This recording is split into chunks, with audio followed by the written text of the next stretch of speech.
সংগ্রামে ঢাকা মহানগরী দক্ষিণের উদ্যোগে আয়োজিত আজকে এই মিটকোর্টের সামনে নারকীয় হত্যাকাণ্ড, খুলনায় হত্যাকাণ্ড, চাঁদপুরে ইমামকে হত্যা চেষ্টা সহ সারা দেশে খুন, ধর্ষণ, সন্ত্রাসী দখলবাদ, চাঁদাবাজির বিরুদ্ধে ঢাকা মহানগরী দক্ষিণ সংগঠন জামায়াতের আয়োজনের সম্মানিত সভাপতি জননেতা জনাব নুরুল ইসলাম বুলবুল, প্রধান অতিথি কেন্দ্রীয় নির্বাহী পরিষদের অন্যতম সদস্য আমাদের প্রাণপ্রিয় নেতা সহকারী সেক্রেটারি জেনারেল অবিভক্ত ঢাকা মহানগরীর সংগ্রামী সাবেক আমির জননেতা মুসলিম জননেতা জনাব মৌলানা রফিকুল ইসলাম খান, সংগ্রামী নেতৃবৃন্দ, সংগ্রামী ভাই এবং বন্ধুগণ, আসসালামু আলাইকুম রহমতুল্লাহি ওয়া বারাকাতুহু। প্রধান অতিথি এবং সভাপতি বক্তব্য রাখবেন। আমি কথা সংক্ষেপে কয়েকটি বলতে চাই। আমার ভাই এবং বন্ধুগণ, দেশ আমরা নতুন করে আরেকবার দ্বিতীয় স্বাধীনতা অর্জন করেছে বলে দেশের মানুষ কিছুটা স্বস্তির সাথে যখন জীবনযাপন শুরু করেছে, তখন আমরা লক্ষ্য করেছি একটা দল নির্বাচন নির্বাচন নির্বাচন জিকির করে অন্তর্বর্তীকালীন সরকারকে ব্যর্থ এবং তাদেরকে অস্থিতিশীল করে যেন তেন একটা নির্বাচনের পায়তারের অংশ হিসাবে এই অন্যায় অপকর্মগুলো শুরু করেছে। এটার জন্য মাস্টার ডিগ্রি, এটার জন্য উচ্চ শিক্ষিত হওয়ার প্রয়োজন নাই।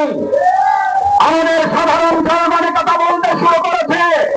এটার জন্য আজকে শুনলাম সাংবাদিক সম্মেলন করে তদন্তের কথা বলা হয়েছে। এদেশের মানুষ তদন্ত করার কথা বলে, কিন্তু তাদের কাছে একটা তদন্ত আছে। যারা যেন নির্বাচন করতে চায়, অস্থিতিশীল পরিবেশ তৈরি করার মধ্য দিয়ে তারা সেই ঠুনকো নির্বাচনের আয়োজনে সরকারকে বাধ্য করার অংশ হিসাবে এই সমস্ত ষড়যন্ত্র চালাচ্ছে। 9 তারিখে ঘটনা সংঘটিত হয়েছে। আজকে সাংবাদিক সম্মেলন কেন? আমরা সেই দলের কাছে জানতে চাই। 9 তারিখে আপনার নেতা কর্মী হত্যা হয়েছে, আপনার তো সেদিন সাংবাদিক সম্মেলন করে জনগণের কাছে আপনার ঘটনা উপস্থাপন করার কথা ছিল। আমরা মনে করি, জনগণ মনে করে আপনারা আপনাদের অপকর্মের ধাপা চাপা সব চেষ্টা ব্যর্থ হয়ে যাওয়ার কারণে জনগণের চোখের মুখে করে এখন আপনারা মানুষের সামনে এসেছে। আমার ভাইয়েরা, আর একটা কথা বলে শেষ করতে চাই। পৃথিবীর ইতিহাসের সম্ভবত এটা বিরল ঘটনা। মানুষ আন্দোলন করে সরকারের বিরুদ্ধে, আর আমাদের দেশের মানুষ এখন একটা দল ক্ষমতায় আসতে পারে এই আতঙ্কে তাদের বিরুদ্ধে এখন এই পতনের আন্দোলন শুরু করে। এটা পৃথিবীর ইতিহাসে কোথাও পাওয়া যাবে না। আপনারা গিনিস বুকে তাদের নাম লিখে ফেলেছেন। আপনারা বড় ধরনের বড় জায়গায় পৌঁছে দিয়েছেন। আপনারা ক্ষমতায় যাবেন যাবেন না তার আগেই জনগণ আপনাদের পতনের জন্য রাস্তায় নেমে গতকাল রাতে গোটা দেশ বিক্ষোভ করে দেব।